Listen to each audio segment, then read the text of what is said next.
পরে পায় বেশি খায় কম। বিয়ের অনুষ্ঠানে বরে আপনাকে দেয় ছোট ছোট প্লেটে, ওরে দেয় তবলিগির এত বড় প্লেট ভরে খানসা, ঠিক না? আপনাকে দেয় টুকরো গোস্ত, ওরে দেয় আস্ত ছাগল, আইডিয়ার মাথা সিং সহটা উঠে দেয়, মুরগি আস্ত বুনা করে, এত বড় বড় ডিম কোন জায়গাতে সংগ্রহ করছে আল্লাহ জানে। ওর এক ডিম পারতি 2 মুরগি লাগবে, এত বড় ডিম।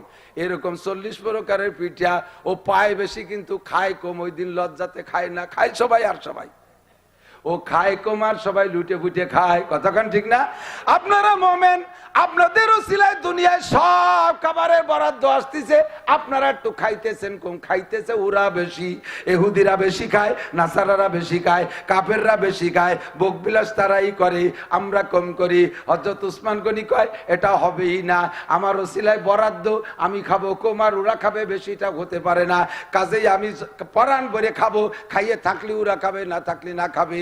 আল্লাহ আমার আমি 20 প্রকারের তরকারি দিয়ে খাবো। যুক্তি ঠিক আছে না? কথা কন। আমি কেন না খেয়ে থাকবো? ভালো যারা ইনকাম যার যেমন সে সেইভাবে খাবেন। আবার এরকম না দিন ভরে কামাই করছেন 500 টাকা, 1000 টাকার বাজার করে বাকি ফেলাইতে দিয়েছেন, প্রত্যেক দিন একটা বাকি বেশি খাতি কইছে, হুজুর তাই খাবো বাহি বুই দিয়ে খাইয়ে শেষ মরার সময় 2 লাখ টাকা দিন হইয়ে মরবো। ولكن كذبوا فأخذناهم بما كانوا يكسبون ثم قال الله تعالى إن أكرمكم عند الله أتقاكم وقال تعالى فمن زحزح عن النار وأدخل الجنة فقد فاز صدق الله مولانا العظيم سبحانك لا علم لنا إلا ما علمتنا إنك أنت العليم الحكيم جزى الله عنا محمدا ما هو أهله سبحان الله وبحمده سبحان الله العظيم رب اشرح لي صدري ويسر لي أمري واحلل عقدة من لساني يفقهوا قولي رب زدني علما اللهم أرنا الحق حقا وارزقنا اتباعه وأرنا الباطل باطلا وارزقنا اجتنابه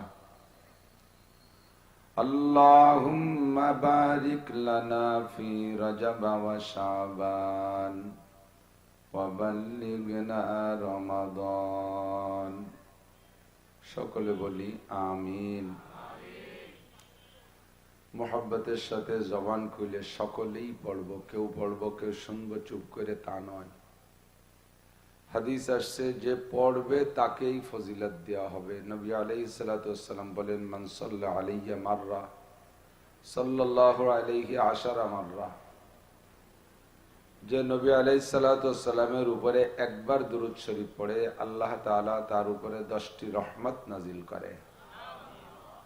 এই হাদিসেরই অন্য অংশ, তার আমল নামা থেকে 10টি গুনাহ মাফ করে দেওয়া হয়।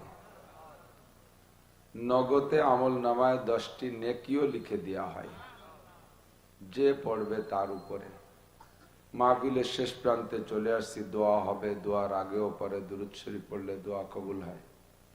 এজন্য আমরা আগের দুরূদ শরীফটা একটু আগেই পড়ে নেই। আল্লাহুম্মা সাল্লি আলা মুহাম্মাদিন ওয়া আলা আলি মুহাম্মাদ কামা সাল্লাইতা আলা ইব্রাহিম وعلى آل إبراهيم إنك حميد مجيد اللهم بارك على محمد وعلى آل محمد كما باركت على إبراهيم وعلى آل إبراهيم إنك حميد مجيد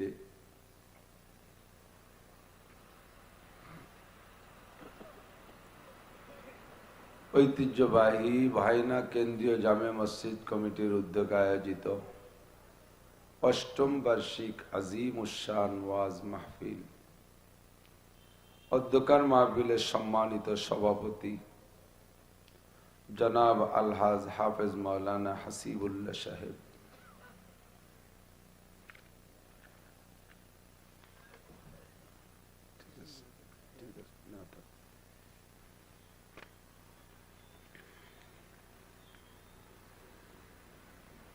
এতক্ষণ পর্যন্ত বয়ান করেছেন আহলে হক উলামাই কেরাম, এই অঞ্চলের অন্যান্য উলামাই কেরাম, আইম্মায়ে মাসাজিদ, মাদ্রাসার আজিজ আমতোলাবা, স্থানীয় সম্মানিত গণ্যমান্য ব্যক্তিবর্গ, প্রাণপ্রিয় দেশবাসী, পর্দার আড়ালে বসে থাকা মা ও বোনেরা, কনকনে শীত যাকে বলে সেই শীত চলতেছে। এই কনকনে শীতের রাত্রে আমরা ধনী গরিব যেই যে হালাতে আসি, প্রত্যেকেরই রাত কাটানোর মতো পর্যাপ্ত পরিমাণ ব্যবস্থা নিয়ে মোটামুটি একটু আরামের বিছানা তৈরি করেই আমরা থাকি। জাহান্নামের প্রচন্ড ঠান্ডা, জাহান্নামের প্রচন্ড গরম, এই সাজা শাস্তিকে ভয় পেয়ে দুনিয়ার কিছুক্ষণের আরামকে ছেড়ে দিয়ে আর এই প্রচন্ড ঠান্ডাকে উপেক্ষা করে রাতের এতক্ষণ পর্যন্ত আল্লাহ পাক আমাদেরকে বসে থাকার তৌফিক দিয়েছেন। একমাত্র জান্নাতের আশায়, জাহান্নামের ভয়ে, সওয়াবের আশায়, গুনার ভয়ে, একটু হিদায়েতের আশায়, গুমরাহির ভয়ে, শিরিক ও কুফর মুক্ত ঈমান গড়ার লক্ষ্যে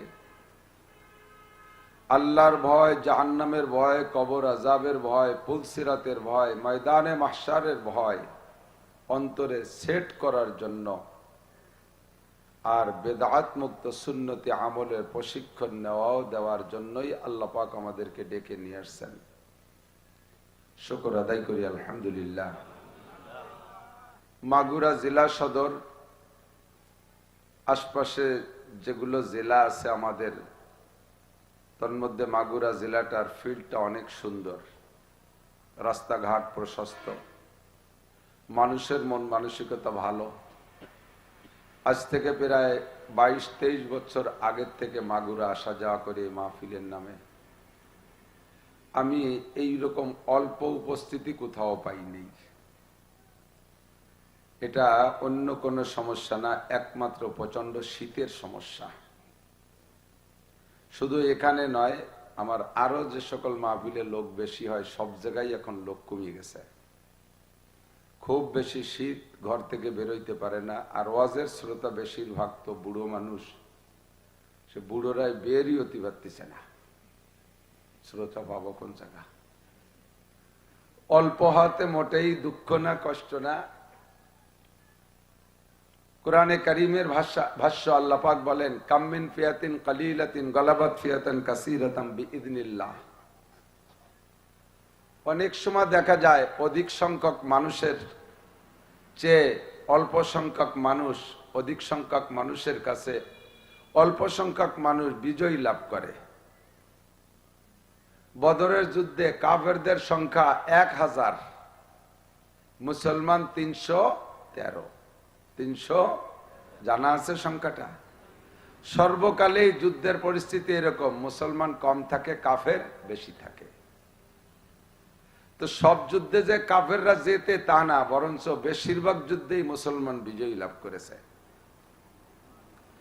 313 জন কি হেরে গেছে না জিতে গেছিল? আপনাদের কি জানা আছে? জিতে গেছে না? 1000 হেরে গেছে। অল্প কয়েকজন মানুষ সামনে বসা আছেন, যে কথাগুলো ওলামায়ে কেরাম বলছে শুনেছেন। এই অল্প কয়েকজন যদি আমল করেন, 1,00,000 মানুষ নিয়ে বয়ান করলাম, কিন্তু একজন মানুষ আমল করলো না। তার চাইতে আমাদের এই ছোট মাহফিল, যেটা শ্রোতারা সকলে কথাগুলো শুনে আমল করছে, এই মাহফিলটার গুরুত্ব আল্লাহর কাছে বেশি। পাশাপাশি আপনারাও খুশি হবেন, এই যে প্রায় শহর অঞ্চলে তো আছে, প্রত্যেক বাড়ি তো উপরে পানির ট্যাঙ্কি আছে না, পানির ট্যাঙ্কি 500 লিটার, 1000 লিটার, 1500 লিটার, 2000 লিটারের ট্যাঙ্কি আছে। 1000 লিটারেরটা দিয়ে আমি হিসাব এটা মিলাই একটা সমীকরণ করি। 1000 লিটার ট্যাঙ্কি ভরা পানি আছে, ওই পানি যদি একজন মানুষ ব্যবহার করে, তাহলে ওই লোকটার ভাগে 1000 লিটারই পড়বে, ঠিক না? যদি ওই পানি 2 জনে ব্যবহার করে, যদি ওই পানি 4 জনে ব্যবহার করে, 250 লিটার। ওই পানি যদি 1000 জনে ব্যবহার করে, 1 কেজি 1 লিটার করে ভাগে পায়। 2000 লোকে নিলি 500 গ্রাম, আধা কেজি, ঠিক না? তো আমরা উলামায়ে কিরাম একটা পরিমাণ মতো টাঙ্কি নিয়ে এসে ওয়াজে বসি। এ যদি অল্প কয়েকজনে ভাগ করে নেন, তাহলে ভাগে বেশি পাবেন, পানির ট্যাঙ্কি ভাগের মতো। এ যদি লাখ খানিক মানুষের যদি ভাগ করি, তাহলে তো অল্প একটু ভাগে পাবেন। তো আপনারা কম হওয়াতে আপনারা খুশি হবেন, বলেন আলহামদুলিল্লাহ। অনেক লোক না হওয়াতে আমাদের কোনো দুঃখ নেই। আর 22-23 বছর ধরিয়া 2000 সালের থেকে আসা শুরু করছি, 2000 সালের থেকে আজকে 24 সাল শুরু হয়েছে, গড়ে 24 বছরই ধরে নিয়ে যায়। সিজন তো একটা মুস্তাকিল। এতদিন পর্যন্ত ওয়াজ করতে করতে আমার টাঙ্কিতে যা ছিল সব মাগুরা লাগে দেওয়া হয়ে গেছে। সারা দেশ ঘুরি আর খুঁজি আর হিসাব করি যে কিসের দরকার, মানুষের সমস্যা কোথায়। রোগ তো সব এক সাইজ না, কতক্ষণ মাথায় কুরল দিয়ে বাড়ি লাগছে, বাড়ি বাড়ি পিঠে পিঠে হয় না এদিক মাঝে মাঝে, সাবলির বাড়ি লাগছে মাথার এর মাঝখানে। মাথা ফাইটা গেছে, নাক দিয়ে মুখ দিয়ে কান দিয়ে রক্ত বেরোচ্ছে, বমি করতেছে, রক্ত বমি। মাগুরার ডাক্তার ভয় পেয়ে গেছে, এটা আমাদের দ্বারা সম্ভব না, খুলনা নিয়ে যান। খুলনা 250 বেড আবু নাসেরের সব ডাক্তার দেখে ভয় পাইছে, কয় সম্ভব না, ঢাকা নিয়ে যান। মুহূর্তের মধ্যে পয়সাওয়ালা পার্টি হেলিকপ্টারে ঢাকা নিয়ে গেছে। ঢাকা নেওয়ার পরে পিজি হাসপাতাল সহ বড় বড় ডাক্তার, পয়সাওয়ালা মানুষ, মুহূর্তের ভিতরে 20-22 জন ডাক্তার সংগ্রহ করে ফেলাইছে। ডাক্তাররা রুগীরে মাঝখানে বসে বোর্ড বসছে, কি করা যায়, আমরা কি রাখবো নাকি, পয়সা আছে, পাসপোর্টও করা আছে, 100টাই সিঙ্গাপুর পাঠাই দেবো, কি করব। পার্টিও তো রাজনৈতিক পার্টি, আমলিগির লোক, যদি হাতে মরিয়ে যায় শেষে না কোন বেকায়দায় ফেলাই দিয়েছে, রাখবো না অন্য জায়গায় ট্রান্সফার করবো। এই দড়ি দরবার চলতেছে। এর ভিতরে একজন ডাক্তারের দেশে যে আমরা বোর্ড করে মশওয়ারা করি, আর আপনি রোগীর বর্তমান হালাত পর্যবেক্ষণ করতে থাকেন, দেখেন কি অবস্থা। আপাতত কি চিকিৎসা দেওয়া যায়। তো যে ডাক্তারে পাঠাইছে ওই ডাক্তার আবার চর্ম ডাক্তার, স্কিন বিশেষজ্ঞ। উনি যাইয়া রোগীর আদ্যপান্ত তদন্ত করে দেখে, মাথা তো ফাটছে, কিন্তু তার বগলে চুলকনি, এই রানে দাউদ হইছে, পিটি খাইজনি, এই 3-4 জায়গা চর্মরোগ। উনি এসে বলতেছে, স্যার বিদেশে পাঠান, পরে পাঠান। এ মাথার চিকিৎসা আজকে বাড়ি লাগছে তো 2 দিন পরে হোক। আমি তো চর্মরোগ বিশেষজ্ঞ, আমি খুব ভালো জানি এই চর্মরোগ বহুত বড় একটা খারাপ জিনিস। এ কতদিন ধরে চুল করছে আল্লাহ জানে। এ যদি আর থাকে কিছুদিন, ওর কিডনি নষ্ট করবে, ব্লাড ক্যান্সার করবে, ওর ইত্যাদি ক্ষতি করে ফেলবে। স্যার মাথায় বাড়ি থাক, আগে চর্মরোগে মলম দেই আমরা।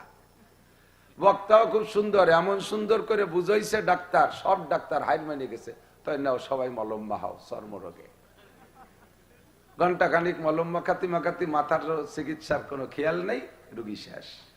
এই 22 জনের ধরে ফাঁসি দিতে হবে না ডাক্তার, ডাক্তারই না, মাথায় বাড়ি বাদ দিয়ে গেছে চর্মরোগ, খাইজো নীতি মলম মাখানো। এগুলো বুদ্ধিমানের কাজ হলো। ঘুরি আর খুঁজি আর দেখি আল্লাহ তাআলা তো আমাদের এই জগতের ডাক্তার বানায় পাঠাইছে। ডাক্তারেরও যে রোগ হয় না তা না, ডাক্তারও মরে না তা না। এর রোগ, আপনাদের রোগের চিকিৎসা আমরা করি, ও রোগ আমারও নাই তা না। আমি প্রত্যেকটা ওয়াজ করার সময় খেয়াল করি, ওয়াজটা আগে আমি নিজে শুনবো। আমি যে কথাটা বলতেছি সেটা তো আমার কানে আগে যাচ্ছে। আল্লাহ যেন আমাকে আমল করার তৌফিক দান করে, বলে না আমি। এবং উম্মতের আগে চুলকনি 5টার চাইতে মাথায় বাড়িটা ঠেকাতে হবে আগে। কথা কন না কেন, মাথায় বাড়িটা ঠেকাইতে হবে আগে। সমাজে আমাদের বাংলা পরিভাষাও 3টে শব্দের খুব প্রচলন আছে। 3টে জিনিসকে সকলে আমরা গুরুত্ব দেই। একটা হলো শান্তি, বলেন চান না শান্তি? শান্তি অশান্তি কেউ চায়? কোন প্রকার অশান্তি চান? জাল্লা আমি 60 বছর সুস্থ আছি, কাল সকালের জন্য আমার ডায়াবেটিস হয়, এ কি কেউ কয় কোনোদিনও মোনাজাতে? আল্লাহ 80 বছর বয়স পর্যন্ত ভালোই দেখতেছি চোখে, সকালের থেকে যেন চোখ দুইটা কানা হয়ে যায়, মোনাজাতে কেউ কয়? আমার স্ত্রী আমাকে অত্যন্ত ভালোবাসে, কাল সকাল থেকে যেন স্ত্রী আমার জুতো দিয়ে ফিটিয়ে, এ মোনাজাত কেউ করে কোনোদিনও? আল্লাহ 10 খান গাড়ি আমার যশোর যায়, কালকে যেন দিনে দিন 5 খান গাড়ি অ্যাক্সিডেন্ট করে শেষ হয়ে যায়, এ কেউ কয়? আল্লাহ নির্বাচনে দাঁড়াইছে, আমিও দাঁড়াইছি, আমার প্রতিবেশী ভাইও দাঁড়াইছে, আমি যদি জিতে যাই, ও যদি হারিয়ে যায় তাহলে ওর মন খারাপ হবে, আল্লাহ তুমি আমারে হারাই দিও, আমার বাইরে জিতে দিও, এ কেউ কয় কোনোদিনও? যেভাবে হোক নিজেরটাই সবাই চায়, নিজের জয় নিজের সফলতা সকলে চায়, এবং শান্তি চাইবেন। আল্লাহ শিখিয়ে দিয়েছে, মুনাজাত শিখিয়ে দিয়েছে, কোরআন শরীফের মধ্যে আছে, কি বলবেন? রব্বানা আতিনা ফিদ দুনিয়া হাসানা, রব্বানা আতিনা ফিদ দুনিয়া হাসানা ওয়া ফিল আখিরাতি হাসানা ওয়া কিনা আযাবান নার। আল্লামা জালালউদ্দিন রুমি রহমাতুল্লাহ আলাইহি মসনবী শরীফের ভিতরে এই আয়াতের তরজমা তার ভাষায় শের দিয়ে বলেন, আতিনা ফি দারে দুনিয়া না হাসান, আতিনা ফি দারে দুনিয়া না হাসান, আতিনা ফি দারে উকবা না হাসান। রব্বুল আলামিন দুনিয়ায় অশান্তি চাই না, আখিরাতেও অশান্তি চাই না, কোন কালে আমি অশান্তি চাই না, উভয় জগতের শান্তি চাই, উভয় জগতে হাসতে চাই, আমি কোন জগতে কানতে রাজি না। তোমার ভান্ডার এত সংকীর্ণ নয় যে কেউ কে দুনিয়ায় সুখ শান্তি দিলে আখিরাতে তোমার সুখ শান্তিতে কম আর কম থাকবে, কম পড়ে যাবে এমন নয়। আমার দিক দুনিয়ায় কেউ যদি আল্লাহ পাক সারা দুনিয়ার মালিক বানায় দেয়, ওই লোকটা যদি ইমানদার হয়, ওই লোকটা যদি নামাজি হয়, ওই লোকটা যদি হাজি হয়, ওই লোকটা যদি মুজাক্কি যাকাত পরিশোধ করে সঠিকভাবে, ওই লোকটা যদি ধর্মের সব কাজ করে, তাহাজ্জুদ গুজার হয়, আওয়াবিন গুজার হয়, চাষ গুজার হয়, তবলিগের কাজ করে, তিলাওয়াত করে, পর্দা করে, হারামের কাছেও যায় না, হালালকে বর্জন করে, এক কথায় শরীয়তের সকল বিধিবিধানকে বাস্তবায়ন করে, আবার লোকটা সারা দুনিয়ার সম্পূর্ণ সম্পদের মালিক, দুনিয়ায় ভোগ সম্পূর্ণ করেছে, 50 তলা দালারে বসবাস করে, এসি এয়ার কন্ডিশনের মধ্যে থাকে, ডেলি নতুন এক সেট নতুন কাপড় পরে, বিশ্বের সর্বশ্রেষ্ঠ দামি কাপড় পরে, 3 কোটি টাকা দামের জুতা পরে, আরে 2-5 কোটি টাকার কলম দেশে লেখালেখি করে, সব তার অত্যাধুনিক, বিশ্বের শ্রেষ্ঠ অত্যাধুনিক গাড়ি ব্যবহার করে 4-500, সমস্ত গাড়ির ভিতরে 4-5 মণ স্বর্ণ আছে, কোনোটাই কম নাই, সবকিছু এমন দামি দামি অত্যাধুনিক ব্যবহার করে। তবে লোকটা 1 নম্বর আল্লাহওয়ালা, ওই লোকটা দুনিয়ার এত ব্যবহার করেছে, এত ভোগ করেছে, ইমানের সাথে যদি ওর মরণ হয়, কিয়ামতে আল্লাহ পাক তাকে বলবে না, বান্দা আমার গোডাউন খালি হয়ে গেছে, তোমার দুনিয়ায় সব দিয়েছি, এখন তুমি কিছু পাইবা না। আমার আল্লাহ পাকের গোডাউন এইরকম সংকীর্ণ না। আমি দুনিয়ারও শান্তি চাই, আমি আখিরাতেরও, কি চান না আপনারা? কেউ বলবেন না জাহান্নামের আগুন মাবুদ সইতে পারবো না, দুনিয়াতে নৌকা দাইয়া আখেরে কাদাইও না। এই মুনাজাত কখনো কেউ করবেন না। দুনিয়ায় যদি আল্লাহর কাছে কান্না চান, আল্লাহ এমন কাঁদান কাঁদাইতে পারে, এমন কাঁদান কাঁদাইতে পারে, আপনি কান্না করে শেষ করতে পারবেন না, আপনি ঈমান পর্যন্ত ধরে রাখতে পারবেন না। কান্না যদি আল্লাহর কাছ থেকে চাইয়ে নেন, মামলা দিয়ে কান্না কাঁদাবে, হামলা দিয়ে কাঁদাবে, রোগ দিয়ে কাঁদাবে, শোক দিয়ে কাঁদাবে, অর্থনীতি দণ্ডি দিয়ে কাঁদাইবে, সন্তান দিয়ে কাঁদাবে, বউ বাচ্চা দিয়ে কাঁদাবে, প্রতিবেশী দিয়ে কাঁদাবে, পুলিশ দিয়ে কাঁদাবে, বিচারক দিয়ে কাঁদাবে, সরকার দিয়ে কাঁদাবে, হাজারো রকম কান্না কাঁদানোর ব্যবস্থা আল্লাহ পাকের কাছে আছে। আপনি যদি বলেন রব্বা আল্লাহ দুনিয়াতে নেও কাঁদাইয়া, কোন সময় এই গজলটা কবুল হয়ে যাবে, এবার কাঁদানো শুরু হয়ে যাবে, কাঁদুও ছাড়তে পারবেন না। কেন কাঁদবো আমি, কেন কাঁদবো আমি, কেন দুনিয়ার কষ্ট করবো, আমি রাজি না। আপনারা কেউ রাজি থাকলে সে কইতে পারেন আমি রাজি না।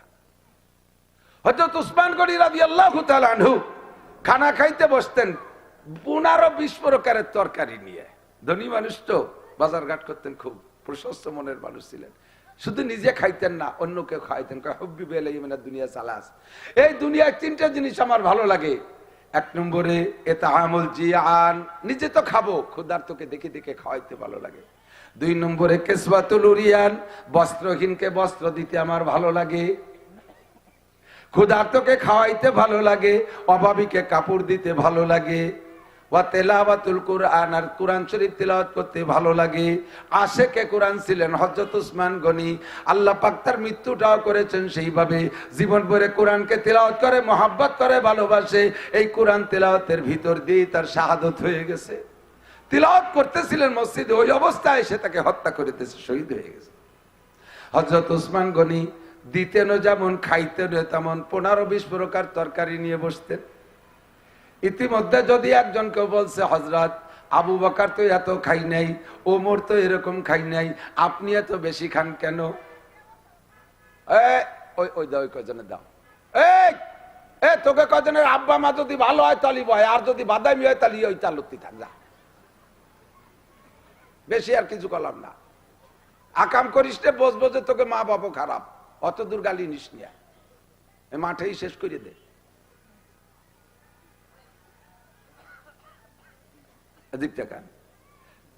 কেউ খায় না, এই বড় দুইজন কম খাইছে, আপনি এত খান কে?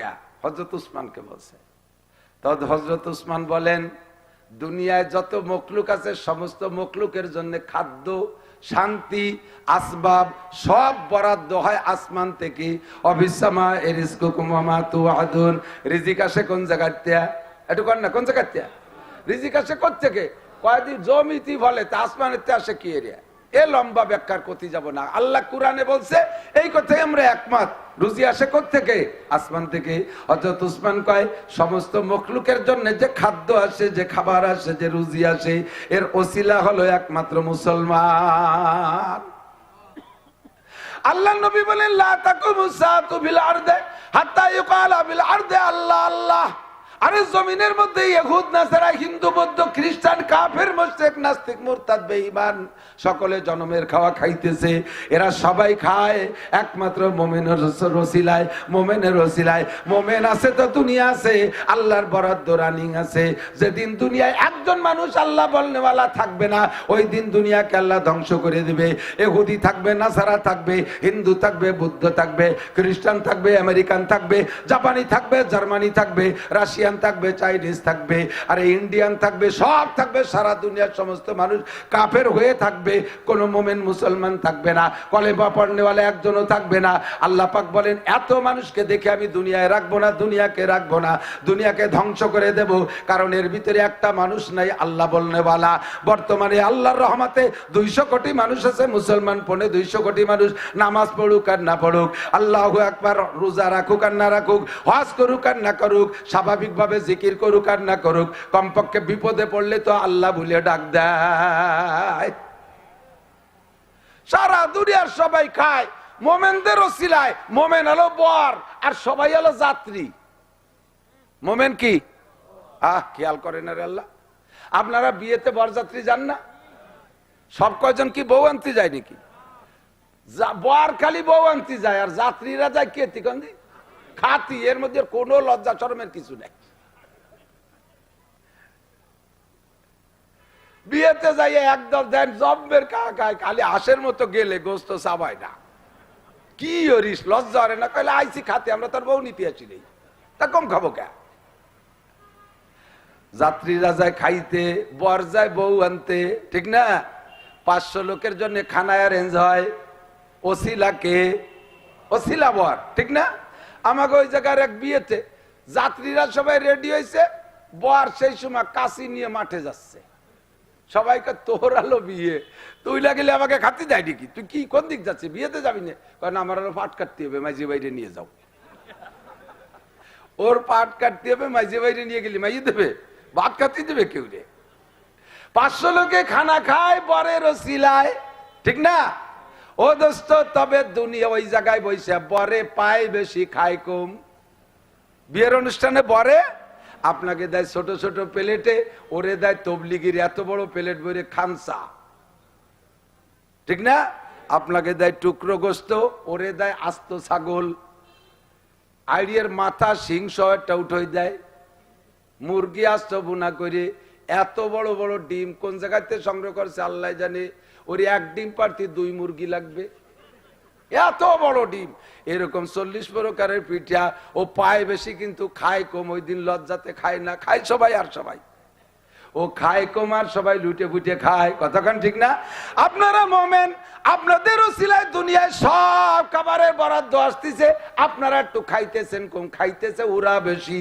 ইহুদিরা বেশি খায়, নাসারারা বেশি খায়, কাফেররা বেশি খায়, ভোগবিলাস তারাই করে, আমরা কম করি। হযরত উসমান গনি কয় এটা হবেই না, আমার উসিলায় বরাদ্দ, আমি খাবো কম আর ওরা খাবে বেশি, এটা হতে পারে না। কাজেই আমি পরাণ ভরে খাবো, খাইয়ে থাকলে ওরা খাবে, না থাকলে না খাবে। আল্লাহ আমার আমি 20 প্রকারের তরকারি দিয়ে খাবো। যুক্তি ঠিক আছে না? কথা আমি কেন না খেয়ে থাকবো? ভালো যারা ইনকাম যার যেমন সে সেইভাবে খাবেন। আবার এরকম না দিন ভরে কামাই করছেন 500 টাকা, 1000 টাকার বাজার করে বাকি ফেলাই দিয়েছেন, প্রত্যেক দিন একটা বাকি। বেশি খাতি কইছে হুজুর তাই খাবো, বাহি বুই দিয়ে খাইয়ে শেষ মরার সময় 2 লাখ টাকা দিন হইয়ে মরবো। এই আকামের মধ্যে যাওয়া যাবে না। ইনকামের সাথে মিল করে সাধ্য অনুযায়ী ভালো খাবো, ঠিক না? আমি এর পক্ষে, আমি হযরত উসমান গনির পক্ষে। আবার যে সময় অভাব ছিল সে সময় হযরত আলীর পক্ষে ছিলাম। উসমানের পরে যখন হযরত আলী খলিফাতুল মুসলিমিন, আলী তো আগের থেকেই গরিব। হযরত আলী কোনোদিনও সম্পদের মালিক হতে পারে নাই, উনি সব দিন গরিব। প্রেসিডেন্ট সে সময় হতে, আমাদের দেশে যদি ক্ষমতা একটু পায় প্রেসিডেন্টরা খালি আল্লাহর রহমতে কোনো মতে একটু মেম্বার হতে পারলি আয়, তাই মাগুরার মাঝখানে জায়গা কিনে সারা। এই এলাকার মেম্বার না, অন্য ইউনিয়নের মেম্বারের কথা। হযরত আলী রাদিয়াল্লাহু তাআলা আনহু খলিফাতুল মুসলিমিন, রাষ্ট্র কত বড়, ওমর যতটুক রেখে গেছে, তারপরে উসমানের আমলে আরো রাষ্ট্র বড় হয়েছে। আলীর সময় আরো বাড়ছে। হযরত ওমরের সময় পৃথিবীর 2/3 খলিফা ছিলেন হযরত ওমর। উসমানের সময় আরো বাড়ছে, আলীর সময় আরো বাড়ছে। এত বড় দেশের রাজা ইরাকে আসছেন, উনি সাথে মাতে একজন খাদেম, অনলি একজন খাদেম। সামনে 10 খান গাড়ি, পিছনে 10 খান গাড়ি, মাঝখানে 3 খান এক কালারের গাড়ি। আমাকে নেতারা এইভাবে আসে না?